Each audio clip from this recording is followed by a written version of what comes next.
Yazılım Destekli Araçların Etkinleştirilmesinde Yapay Zekanın rolünü tartışmak üzere Bosch İcra Kurulu Başkan Yardımcısı Fedra Ribeiro'yu online bir şekilde bağlamak istiyorum efendim. Kendisi hatta mı? Hello. Welcome. Can you hear me? Good. Yes, I can perfectly. Good afternoon to Istanbul. Thank you. The floor is yours. You have 20 minutes. Thank you very much. Thank you very much. First and foremost, thank you so much for having us.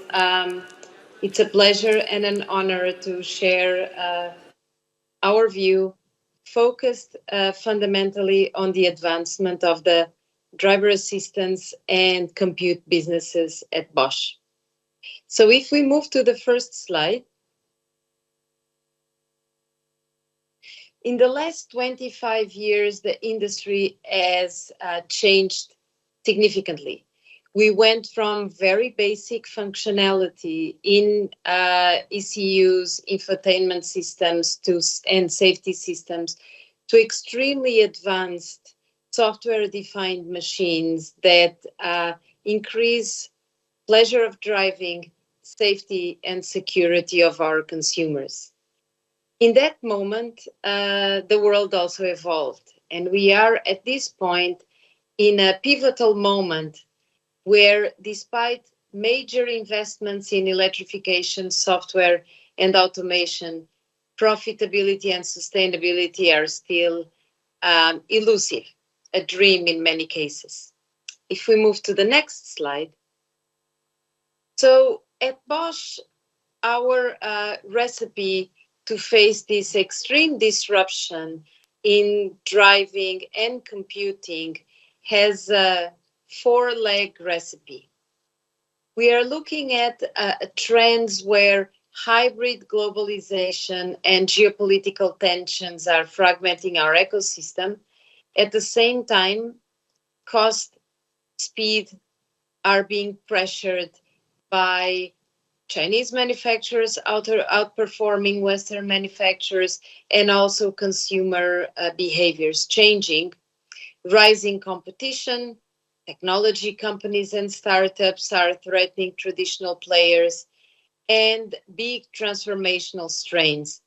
To develop a software-defined entity, different culture, leadership, and management methods are required. So if you look at the summary in this slide, this is what we in the Bosch Compute and ADAS area are applying to scale faster and becoming, at this point, one of the only true global players in the field. Thinking locally to win globally, we tailor solutions for the needs of the market and have development centers in China, in India, in Europe, North America, and in South America. So we believe that we need to be as close as possible to end users to be able to penetrate the market with new technologies. And if you think that at this point in China in 2024, 2025, more than 50% of vehicles in the field are equipped with level 2++ functions, we understand that different markets move at different speeds. Partnerships are key, which means nobody can do it alone at this point. And this has been a major constraint in Western OEMs because typically we believe that we need to customize all systems to the bare minimum detail. In China, also in India, what we see is a much bigger openness to reusability. So partnering with OEMs and other ecosystem players is key to ensure speed, but also to ensure cost efficiency. Software-defined vehicle is here to stay, but this goes beyond software in itself, features on demand, and functions. It overhauls full operations and culture. In the past, we would build vehicles, put them in the field, and essentially our dealer networks would manage them. Today, with over-the-air updates, the OEM And us as tier one and technology providers are responsible for the life cycle of this vehicle, oftentimes 15 years in the field. So this requires a huge disruption in business models and also in distribution at the OEM, but also then in the second-hand usage of cars. And none of this is possible without artificial intelligence. I can tell you that we have developed at Bosch in 8 months what has been done in years in Europe, because we are using cutting-edge AI tools to drive efficiency and competitiveness. So the path forward in advanced driver assistance systems and compute systems is modular and user-centric. Bosch, we are leveraging our presence in all regions, making sure that we adjust to specific market requirements with the right partners. If we move to the next slide, please. Next. So, as I said before, global standardization no longer works. We have very different users. If you think in China, the population expects advanced technology, and status is in fact showing for how advanced are your, for example, driver assistance features in the field. We have seen big strategies from large OEMs in China that will be global, whereby level 2++ will become democratized, allowing not only highway pilot, but also off-highway in urban areas. In Japan, people look for technology to enable safety. They pay for one-off purchases, but they don't want recurring cost.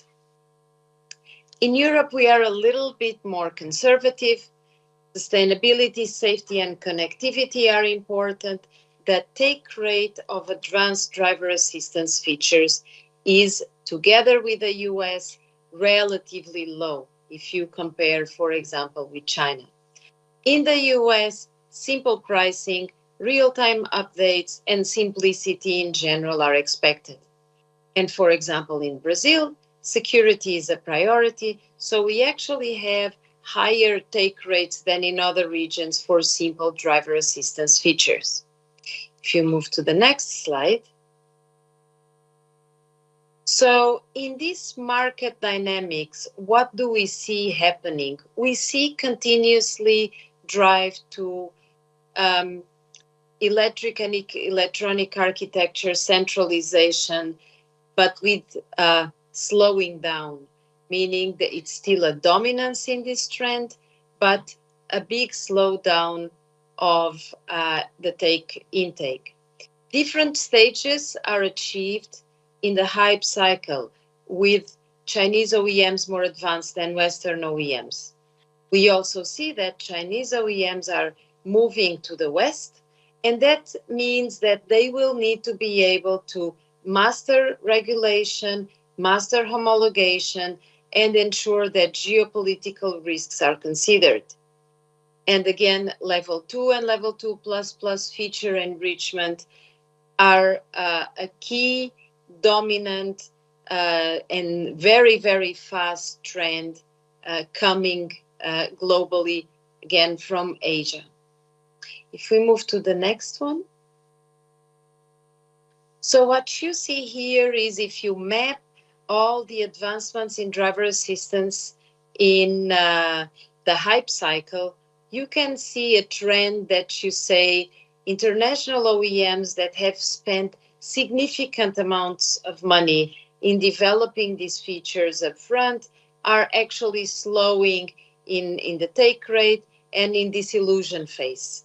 While Chinese OEMs and emerging American OEMs, because they started greenfield, they are in stabilization mode and moving from highway to off-highway and very complex use cases.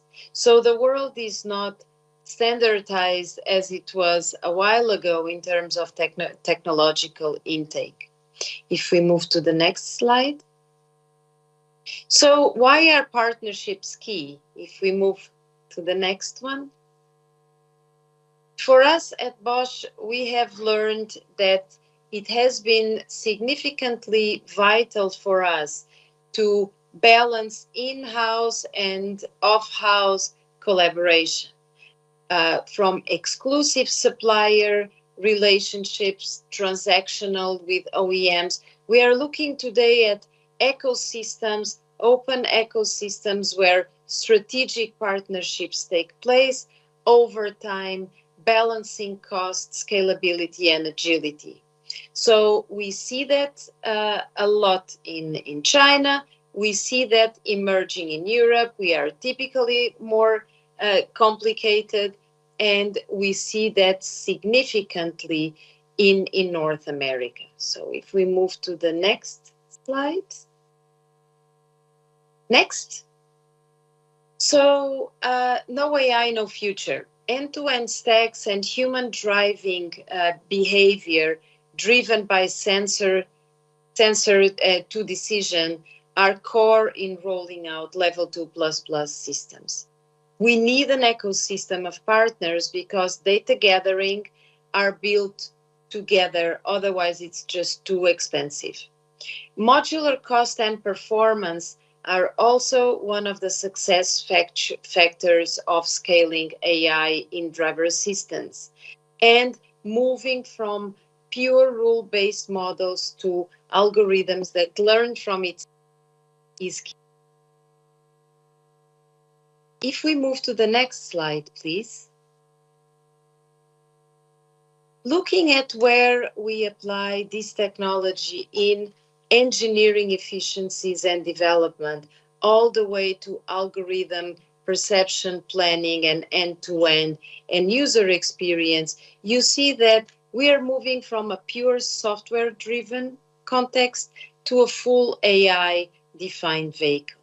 In that sense, human-machine interactions are key, and customized outputs, one of the game changers in the industry. I would move to the next slide, where I think you can see in reality what artificial intelligence looks like in advanced driver assistance systems. So what you see here is not a demonstration. We are series in China with intelligent driving solutions, safety and reliable, flexible, and you see in this specific case a business traffic situation, I guess not so different from my experiences in Istanbul, with dynamic lane adjustments and speed adjustment, stop and go traffic jams. So let's say on highway in complex business conditions. If you move to the next one. And here is a more complicated urban scenario where you need to anticipate two-wheelers, pedestrians, other vehicles, different obstacles, and the training of the vehicles, again, all done end-to-end AI and coming to market extremely fast if you compare the previous technology, which was more rule-based programming. So in these complex situations, we do use cutting-edge technology, and this technology is governed by Bosch's Invented for Life purpose. If you move to the next slide, please. So again, we put AI powered by user experience in a context where we have many partners interacting with us. We put human first. We orchestrate the solution, allowing the best partner, and in this case, you see the China ecosystem of partners that we have, and then we move together and scale towards execution. Last slide, please. And last but not the least, Bosch was one of the first companies deriving a code of ethics for the usage of AI, where we believe humans are in command, humans are in the loop and can direct and exchange and influence the AI decisions, and humans are on the loop, which means AI is a tool that enables fast scaling, but is not the sole decision maker. And with that, I close my session, and I have seen my friend Hakan already, and I may hand over to him. Hello, Fedra. Thank you very much. Thank you. I'm so sorry I'm not with you in person. And unfortunately, we are not able to see you here in person. And next time, people are missing how charmful person you are. But I'm just transmitting that what kind of Portuguese colleague that make a great job in the automotive area as a woman in a very manly industry. So, first question. I don't know what you mean, Hakan. So, the first question, the famous debate. Elon Musk believed that with the just image recognition by AI and the other part of the world, radar, lidar. So, which side do you support? Oh, my God. So, I support the side of safety. One of the things that we cannot do is avoid redundancies and put people at risk. So, I'm not going to take a vote on one or the other because I think there are other options just coming out. So keep an eye open, but safety first, redundancy first, pedestrians and humans should be at the core. Absolutely. Very good political answer. We don't understand anything. So I'm going to the next. So the next question is, you know, in our industry, we are making a lot of silly mistakes. Like we said 5 years ago, okay, by 2035, we will be full electric. And some people like me, we say, no, we cannot do it. This is not intelligent. And nobody heard about it. Now, everybody's in the rear shift. So I think in the autonomous car, we are doing the same mistake. Everybody wants to replicate the human immediately, while we do not go, let's say, a highway application in a widely, then city main roads. Why there is no roadmap in a step by step? Instead, everybody is pushing and doing the same mistake. Actually, so I agree with you. And I give you an example. So usage of level 2++ in different regions look different, and men and women use different. I personally believe that we should looking at the amount of investment and money spent in the industry. We should put this money together and maybe Hakan solve the two problems, but solve them together and making sure that we spend less money and that everybody doesn't reinvent the wheel all the time. So I have to agree with you. Step by step sometimes is smarter than the big revolutions. Okay, understood. Thank you. So the last question is, so now, you know, we were together in Shanghai. We see how the Chinese are invading the world. They are amazing. So on the other side, Elon Musk Tesla is another success story. So everybody, my colleague from Europe is in depression on the return back to the Europe, say that, okay, Europe is so much lagging behind. Do you think as a European industry, we have a chance to recover the situation? I think we can recover the situation if we put our egos aside and collaborate as an industry across industry. If you look at management in many of these companies, including Chinese companies, you see a lot of European faces. From Central Europe, from Northern Europe, from Turkey, you see our people essentially enabling that success. So question is, why don't we enable ourselves? And I do think that if we put ego aside and really sit together as an industry, we can revamp the competitive advantage of the European automotive industry. I truly believe that. Hopefully. Thank you very much for joining us today. It was a great pleasure to see you. Next time, hopefully, we see you in person. Thank you, For Pedro. sure. Have a nice day. Bye-bye. Have a good day. Bye-bye.